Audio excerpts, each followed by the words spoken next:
VAR has finally forgiven us. If you don't have a song, you may as well not go to the pub at all. Lads. Watch this.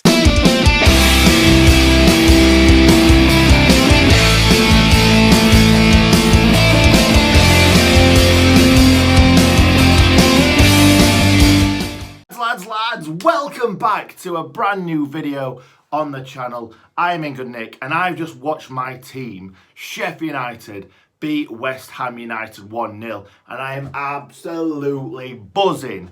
Thank you very much, Ollie Norwood. Thank you very much, Chris Wilder. Thank you very much, Robert Snodgrass. Because there was a hairy moment in the 90th minute where Snodgrass grabbed what seemed to be an equaliser. So yeah, we'll get on to that. Anyway, we'll start by saying I've had one of the best days / couple of days I have had ever, really, because yesterday I was interviewed by Joe, which is a football, politics, sports kind of company, which everyone will have seen, the yellow Joe logo, and I had an amazing time. I'm putting out a vlog in a couple of days' time of the match and then other things that I've done in the last couple of days. So yeah, subscribe, like the video, make sure you kind of don't miss that one. It'll be a fun one. It will be a fun one. Yeah, got interviewed today before the match by Carragher and Neville as well, which was also very fun. It'll be coming out in a couple of days' time. Thank you for everybody that tweeted me about kind of like the video and the bit before, because it was on Sky just before the start of the match in Man Friday's Chippy. So yeah, that was fun as well, meeting Jamie Carragher and meeting Gary Neville. Very nice, two very nice blokes. Carragher's an absolute legend though. Never expected I'd say that, but he definitely is. So anyway, let's get on to the game because the vlog will have all those bits in that you want to see. Anyway, so let's start from kind of like the first half. First half was terrible. Like, we were okay. We created a few chances, no clear-cut chances. They're all half chances. Lunny on the volley. Other than that, I can't really remember. Not a lot at all. We had a header that just went over the bar before Fabianski went off. I'm going to call him Szczesny. It's not, it's Fabianski. Unfortunately, Fabianski had to come off, which was... no one ever likes to see someone get injured, especially someone that's just come back from injury. It wasn't nice to see him go off.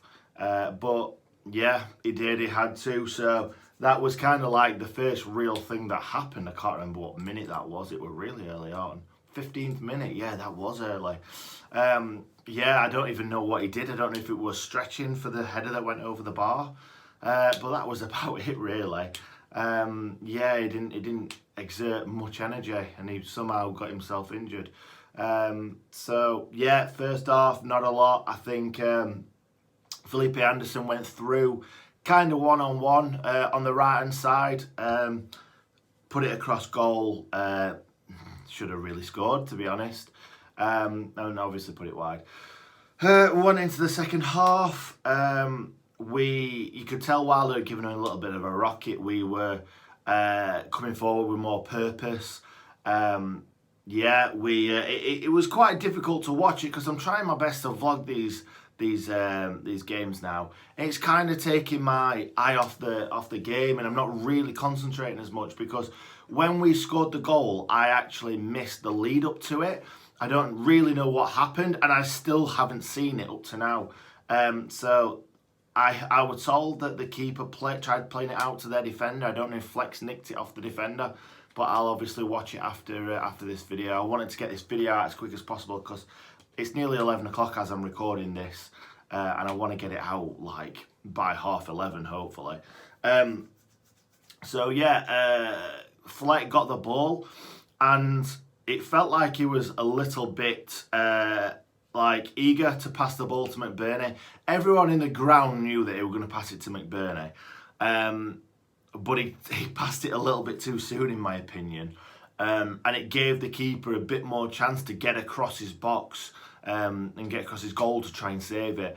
McBurney's shot was probably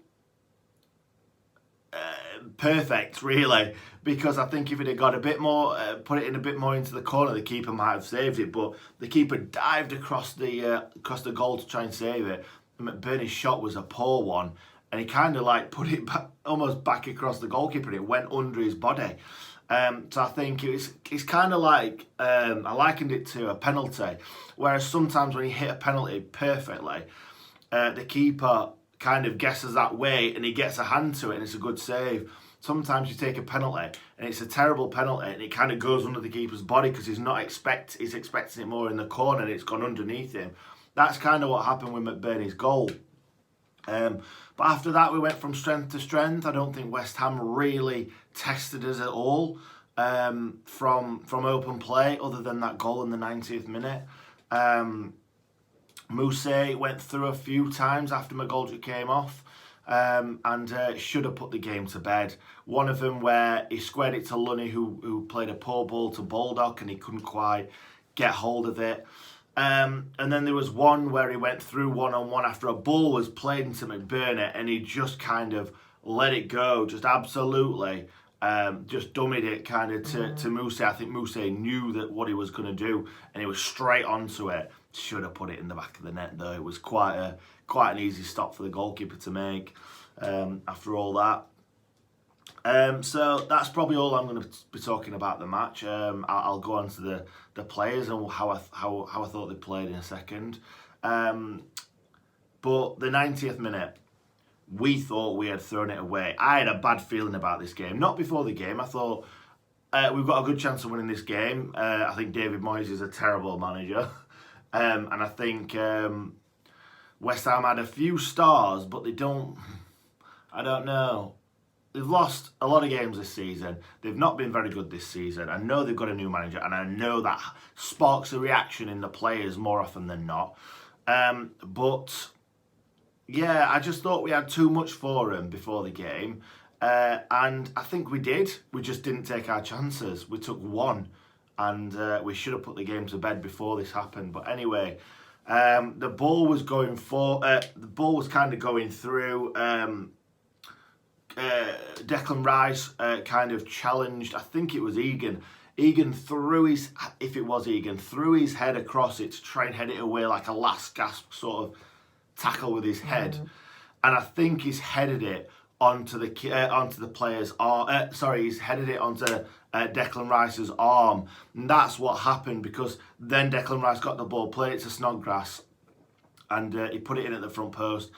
I've not seen it back, but it looked like Henderson should have made the save.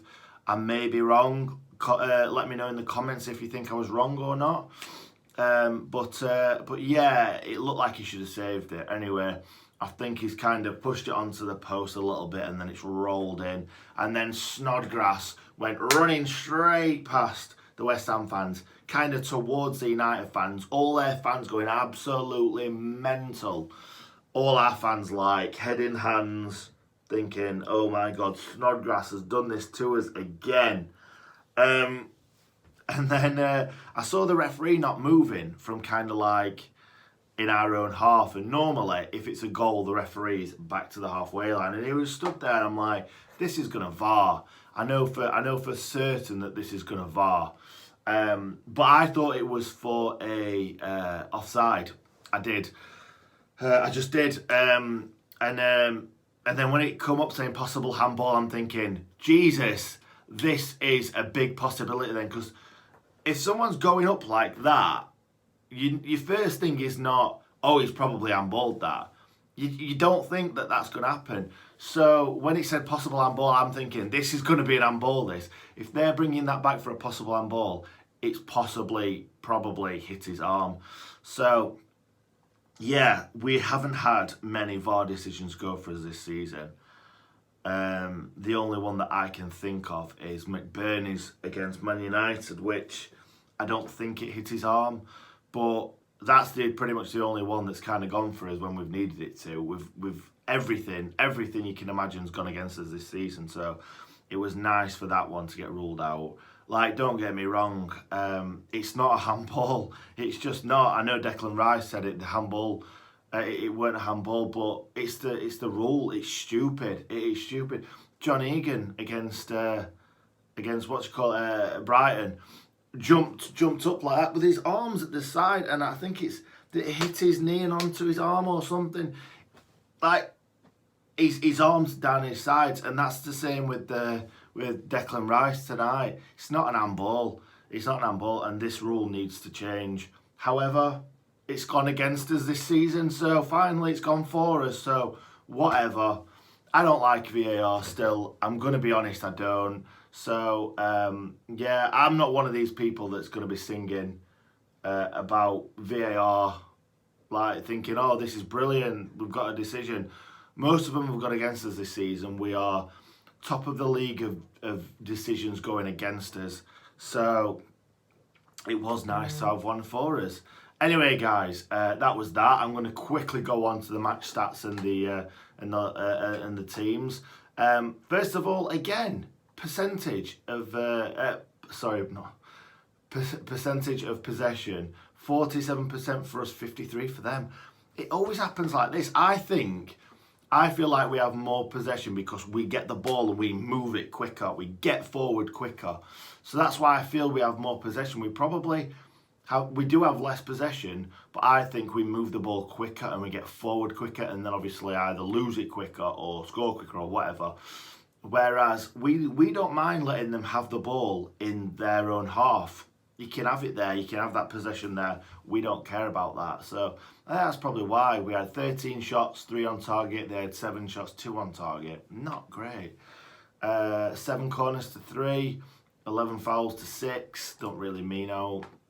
I'll quickly bash through the team. West Ham, I don't think their defenders were up to much. I don't remember him doing that much. Creswell, Zabaleta was quite poor. I thought Noble were quite good in the midfield. He held on to that ball a lot.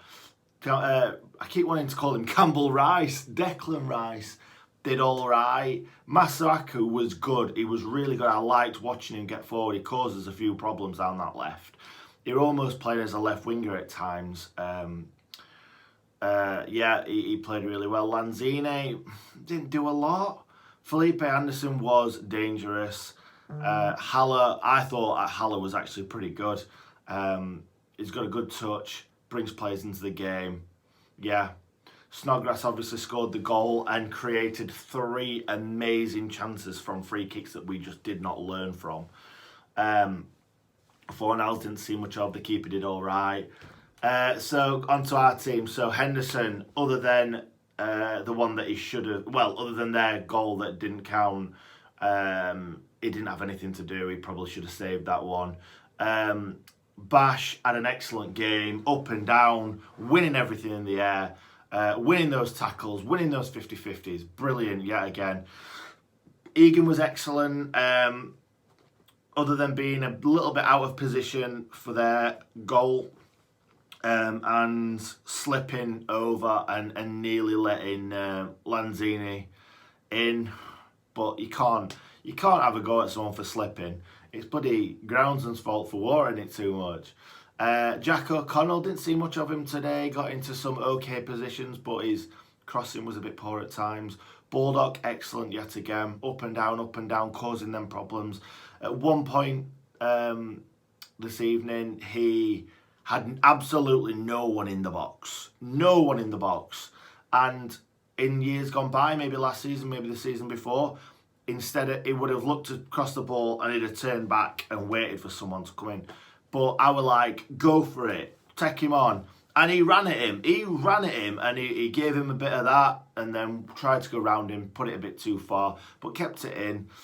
But he's going for it. He's going to try and take on the defender. Lundstrom, I thought, played all right. Got forward when he needed to. Got some good tackles in. Kept the ball well. Norwood, again, great passing. I don't think Norwood put a foot wrong, if I'm honest. Fleck, I thought, was excellent. I don't know if he won man of the match, but I think he deserved it. Enna Stevens was great. I thought he played really well tonight. There were a couple of times where he could have put a few better balls in, but he did put some good balls in as well. Got forward well, kept the ball well, did really well. McBurney, I thought did all right, held it up quite well at times, won some headers, looked dangerous, obviously scored the goal. Fleck put on a plate for him. McGoldrick, right, this is going to be a bit of a controversial one. I thought McGoldrick were poor tonight. Okay, don't kill me, don't kill me. I thought he was poor, and I think there's no way on this earth McGoldrick would have come off unless he was, Wilder thought he was poor, and he was, he really was. Things were bouncing off him. He was getting tackled in areas where, like a couple of games ago, he'd be holding them off. I think that the Liverpool game and the Man City game have kind of put not put us on like a back step, but we've lost a little bit of confidence, I think. So we needed to win that game tonight. I thought Moose looked knackered. He was only on like 5 or 10 minutes and he looked shattered. A couple of runs and he was knackered. So I don't know what's going on with Moose. I really don't. He should have scored one. Again, looked like he lost a bit of confidence because he had a chance to just run and he stepped back inside and then played Lundstrom in. Should have just gone straight for goal. Yeah, had a one-on-one saved, which was well saved. And Billy Sharp, I thought Billy Sharp, I think that's the perfect time to bring him on when you're trying to hold the ball up a bit, maybe draw a foul, you know, putting pressure on the defenders. I think Billy's brilliant at doing that, and obviously if he gets a chance, he'll probably put it away. So that was the whole team. Oh, Besic obviously. Besic, I thought he did quite well when he came on for Lundstrom. Maybe we were looking for to shore it up a little bit, have kind of two sitting and Fleck kind of in front. That's what it seemed like. Anyway, I thought he did well when he came on, Besic. So guys, that was about it. I've lost my voice. I absolutely screamed when that goal wasn't given, when the VAR changed the decision. I was absolutely buzzing, I'm not going to lie. And it wasn't just because I feel like we got out of jail. It was because the West Ham fans went absolutely mental and not Shawcross, bloody hell, my brain is absolutely fried. When Snodgrass was running down past all the West Ham fans like this, and then he ran towards the South Stand like this. So it just was perfect. A perfect ending to an amazing, amazing day. So thank you very much for watching, guys. If you wouldn't mind smashing a like on it and subscribing if you are new. Thank you for watching. I really appreciate it. Stay in good nick. If you enjoyed the video, hit the like button. And if my content is something that you might like to see more of in the future, hit the subscribe button with notifications turned on. Oh yeah, and stay in good nick.